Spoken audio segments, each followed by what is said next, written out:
ఆయన పరిశుద్ధత ఎలాంటిదంటే పాపులమైన మనం వెళ్ళలేకపోయిన పరిశుద్ధత కాదు,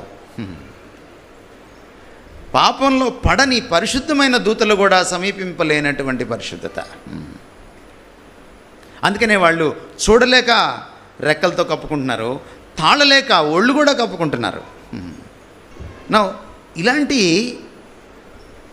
reverential fear, sense of fear మనకెందుకు లేదండి? మనకెందుకు మన దేవుడంటే చులకన? ఎందుకు మన దేవుణ్ణి మనం ఆషామాషిగా తీసుకుంటాం? ఎందుకు ఆయన సన్నిధిలో వనకడం మనకు రాదు? ఎందుకంటే ఆయన పరిశుద్ధత మనం ఇంకా అనుభవించలేదు. ఆయన పరిశుద్ధమైన ప్రకాశమానమైనటువంటి ఆ ప్రచన్నమైనటువంటి ఆ రూపాన్ని మనం ఇంకా చూడలేదు. ఎంత షాక్ కొడుతుందో మనలాంటి వాళ్ళకి రేపు అక్కడికి వెళ్ళిన తర్వాత.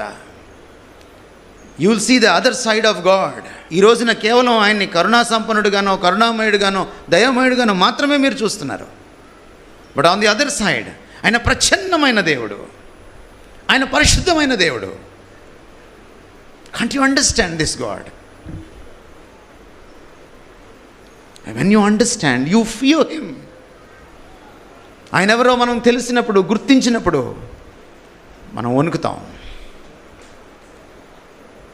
ఒళ్ళు దగ్గర పెట్టుకొని, చర్చిలోనే కాదు, ఇంట్లోనూ బయట అన్ని చోట్ల ఒళ్ళు దగ్గర పెట్టుకొని